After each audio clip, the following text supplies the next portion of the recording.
Hey, salut tout le monde! Aujourd'hui, je vous parle du film Rapide et Dangereux 10. Dernière épreuve! Tu devrais peut-être attacher ta ceinture.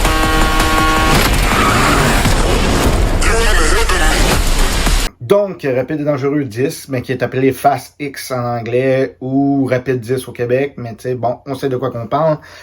Ça met évidemment en vedette là, Vin Diesel, Michelle Rodriguez, Jason Momoa, Charlize Theron, puis tu sais, écoute, John Cena, il y en a en masse de vedettes, Jason Statham, etc. Là, bon, donc évidemment, c'est un 10e film de Rapide et Dangereux de la série. Le 11e, si on compte là, le spin-off de Hobbs et Shaw qu'il avait fait avec Jason Statham, évidemment, puis Dwayne Johnson. Donc tout d'abord, la façon d'aller voir le film, c'est comme ça.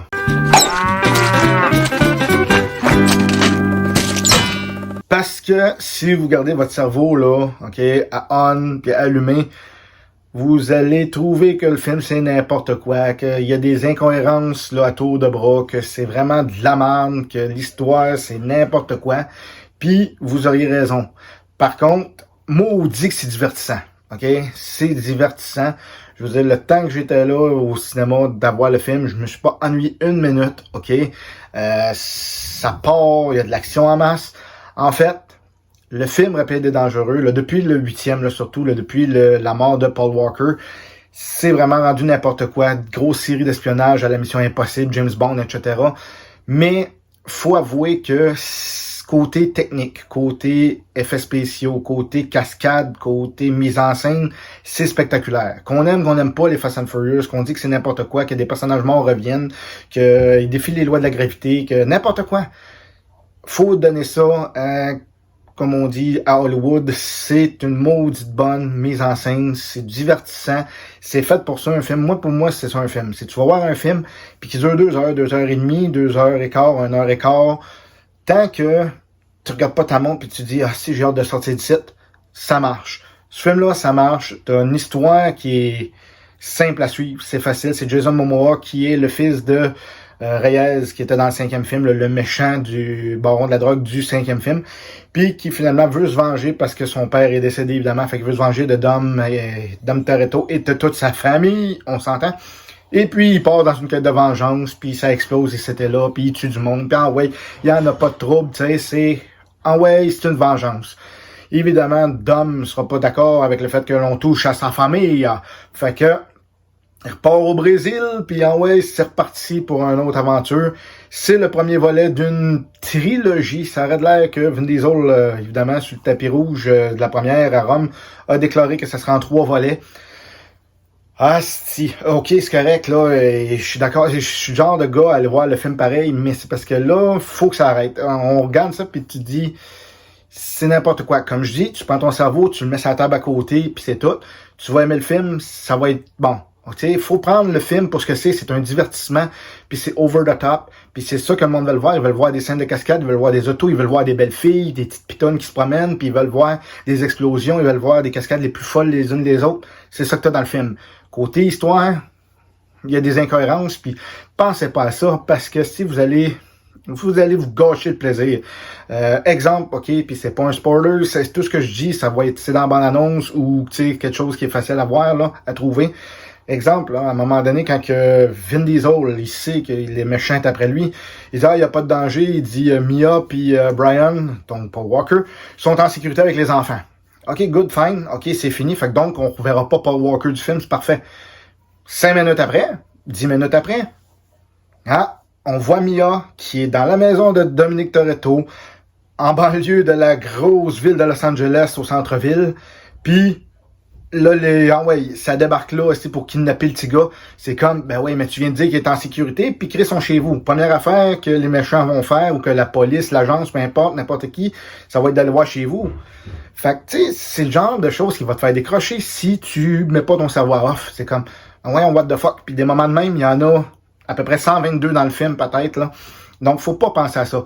Mais faut regarder le film pour ce que c'est. Il y a de l'action, il y a des cascades de fous, il y a des explosions. C'est le jeu de Jason Momoa est écœurant. C'est lui le meilleur acteur du film, tant qu'à moi. on voit, il y en a beaucoup qui disent que c'est un espèce de Joker, puis c'est vrai parce que la façon qu'il agit, psychotique, qui me fout le chaos partout, qui rigole à des moments qu'il faut pas, il prend ça nonchalamment, tu sais, il se promène en moto puis il chante au Sole Mio.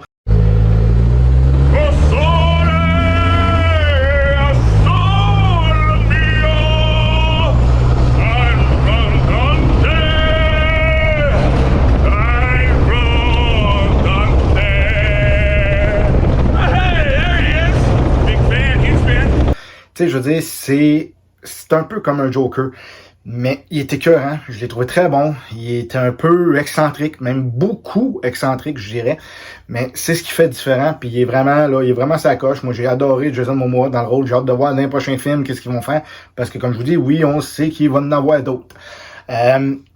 Puis bon, évidemment, il y a beaucoup d'effets spéciaux, on s'entend, mais il y a gros des cascades, comme vous pouvez voir, qui sont faites dans la vraie vie, tu sais, ils ont vraiment fait, oui, une boule de feu qui se promène dans Rome, puis qui font exploser des autos, puis qui écrasent des autos, puis des cascades avec le Charger qui revole partout, puis l'autre auto qui explose.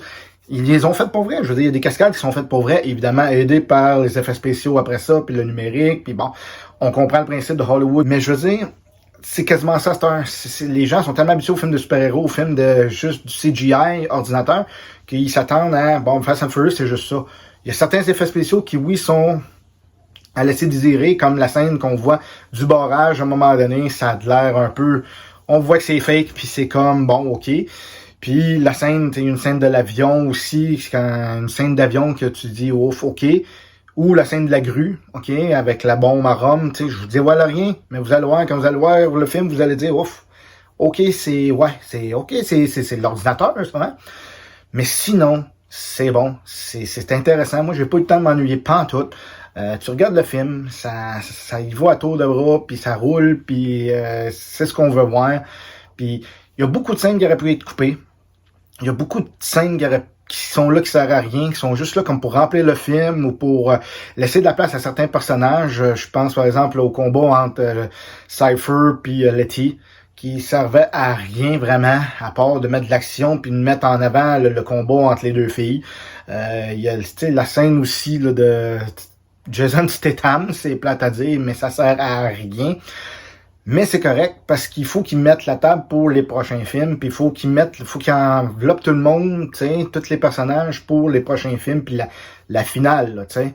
Fait que c'est correct, mais il y a des scènes qu'il aurait coupé là-dedans, puis qui servent strictement à rien, que ça aurait fait peut-être, le film il aurait fait 2 heures au lieu de 2h20, là, tu sais. Fait que ça aurait pas changé grand-chose. Donc, c'est ça, c'est bon, c'est un bon film. Comme je vous dis, prenez-les pour ce que c'est. Parce que si vous vous attendez à un film avec de l'histoire, avec de la réalité, puis quelque chose de réaliste, si vous allez donner un 3 sur 10, un 2 sur 10, je veux dire, c'est impossible.